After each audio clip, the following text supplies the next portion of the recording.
Eu assisti aos 9 episódios da Maldição da Mansão Bly e vim contar aqui pra vocês sem spoilers o que eu achei desses 9 episódios. E destacar os pontos positivos e, tristemente, destacar os pontos negativos. Porque diferente da Maldição da Residência Hill, que não teve defeitos, a Mansão Bly acabou tendo leves defeitos que tornaram a temporada um pouco exaustiva. Mas eu vou me aprofundar um pouco nisso nesse vídeo e vamos lá!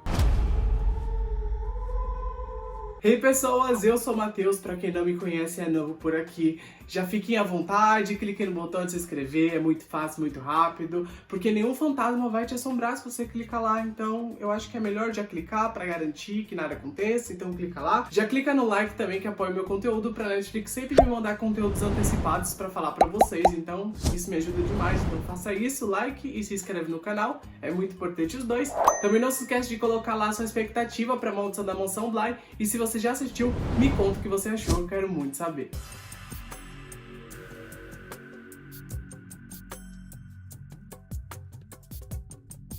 A Maldição da Mansão Bly adapta a história A Volta do Parafuso do Henry James, que é uma história que eu já li e acho muito peculiar e eu não curto muito. Essa história é extremamente cansativa e também extremamente confusa e a leitura me causou um desconforto imenso. Então eu li esse livro principalmente quando saiu Os Órfãos no começo do ano, que é uma adaptação dele e é um dos piores filmes lançados em 2020. E eu acho também que é uma das piores adaptações da Volta do Parafuso. Os Inocentes, que também é uma adaptação, tratou muito melhor a história do que Os Órfãos tratou. Então, assim, sem sombra de dúvidas, não recomendo pra ninguém Os Órfãos. Eu tenho um vídeo aqui sobre o final dele, que eu teorizei muitas coisas que aconteceram pelo livro, pelo filme, onde se encaixa cada coisa. Mas olha, chegando até no meu final explicado, eu ainda acho que tem muitas pontas soltas do filme que eles simplesmente não souberam o que eles estavam fazendo e foram jogando várias coisas aleatórias. Então, Os Órfãos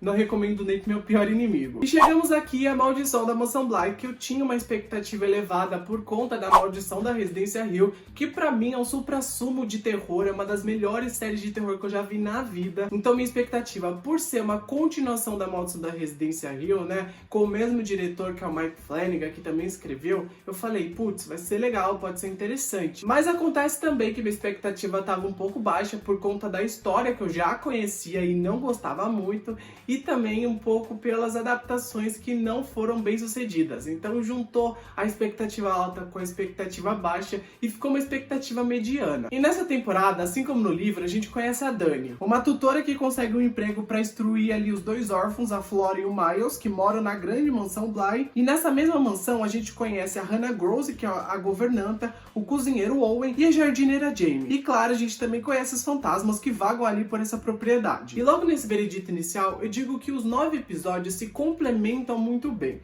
Então, terminar a experiência de assistir aos 9 episódios é gratificante e faz a temporada ser uma temporada boa. Mas o começo é muito lento, até a temporada engatar, porque ela realmente quer te mostrar, demora muito e demanda tempo. Então, essa não é uma série maratonável, essa não é uma série que você tem que fazer o blind watch, que é simplesmente chegar na sexta e assistir tudo. É uma série que você precisa degustar aos poucos para você realmente ter uma experiência boa, que foi a coisa que eu fiz. Eu acho que, mesmo sendo cansativo, eu tive tempo de assistir. Então eu parei ali, assisti 2 episódios no dia, assisti 4 episódios no outro e finalizei assistindo o resto da temporada. Porque tem uma hora que a temporada engata, que é ali logo no 5º e no 6º episódio. Os últimos são incríveis. O 7º, 8º e 9º são bons episódios. Eu ainda acho que o 8º não é tão legal por um motivo, mas eu não posso falar aqui. Mas o 9º, assim, pra mim, é sem sombra de dúvidas o melhor da temporada. Junto com o 5º episódio, que olha... O 5º episódio, guardem na mente de vocês, que é o mais maluco, mas ao mesmo tempo é o episódio que mais começa a fazer a história caminhar. Então guardem o 5º episódio aí, porque eu acho que vocês vão gostar também. Outra coisa também relevante que eu tenho que falar aqui pra vocês é que todos os personagens nessa temporada são personagens que a gente cria empatia logo de cara, e essa empatia é tão grande que eu aposto que você vai chegar no último episódio e vai chorar. Confesso pra vocês que eu não choro com nada, é muito difícil, só com filme de cachorro, mas eu chorei aqui. Quando uma coisa muito grande acontece, você realmente lamenta. E aí você sente a lamentação de outros personagens que também estão lamentando. É emotivo demais, impacta. lá dentro. Então, eu gosto muito disso porque o Mike Flanagan sabe atingir o nosso lado emocional. Esse cara é muito bom, assim como em Hill House, com a história da Neil, que eu fiquei lá assim, tipo, calma aí, se controla. Aqui eu fiquei na história de outro personagem. Então, esse cara é foda em fazer a gente sentir várias coisas ao longo da temporada.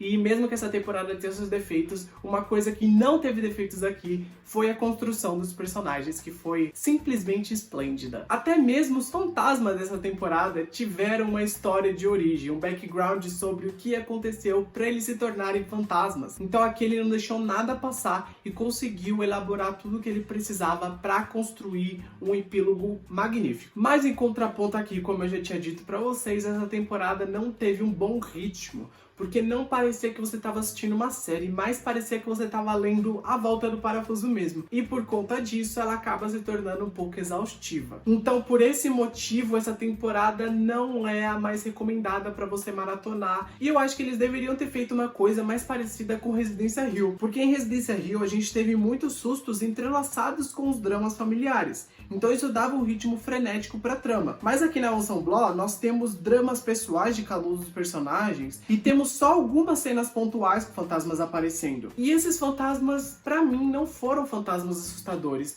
Não foram fantasmas que me deram sustos. Não teve jump scares na minha visão. Eu assisti olhando 100% pra TV, tanto é que eu esperava o episódio acabar pra fazer minhas anotações, mas não tive nenhum susto. A atmosfera em si foi uma atmosfera tenebrosa muito por conta da cinematografia que a gente já conhece do Flanagan, mas não conseguiu me assustar. Então eu fiquei a temporada inteira só, putz, que drama, e eu fiquei sentindo tanto o drama dos personagens que essa temporada foi menos horror e mais um pano de fundo do drama de cada um deles. E a única ligação indireta que eu tive com a série foi por conta dos personagens, que foi uma ligação que foi construída aos poucos, mas uma ligação que funcionou no final das contas. A Dani, por exemplo, é uma das personagens que a gente mais se conecta, já que ela é a protagonista e ganha mais tempo de desenvolvimento na tela. E claro, a Victoria Pedretti é fantástica e entrega uma atuação fenomenal. Eu acho que uma das melhores coisas aqui também foi que a série soube ali juntar um elenco grande e um elenco bom. Então assim, não tem ninguém que seja ruim nesse elenco.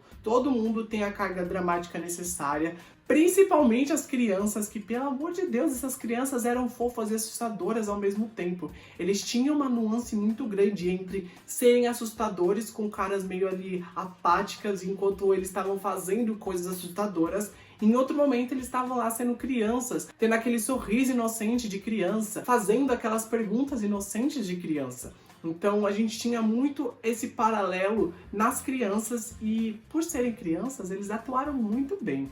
Então, olha, sem sombra de dúvidas, eu acho que a melhor atuação da série fica pros dois ali, pra Flora e pro Miles. Enfim, todos os personagens têm seus momentos para desenvolverem suas respectivas narrativas, então a gente conhece um pouco sobre cada um deles. Geralmente tem um episódio para contar um pouco sobre cada um. O melhor episódio em si pra mim foi o da Hannah Gross, que é a governanta da casa. Ela é uma personagem fantástica e eu duvido você não gostar dela, porque é uma coisa muito difícil. Essa mulher é incrível, faz absolutamente tudo, entrega tudo. A Tinia Miller entregou a atuação ali impecável, intocável, que mulher incrível. Ela merece até uma salva de palmas pela atuação dela, porque essa não era uma personagem fácil de ser interpretada. Ela tinha muitos devaneios na temporada inteira, então ela tinha que olhar pro horizonte, ao mesmo tempo que ela tinha que mostrar que ela estava pensando em alguma coisa. Então, toda a construção da personagem foi uma construção boa e o episódio dela é muito bom. Então, é isso aí.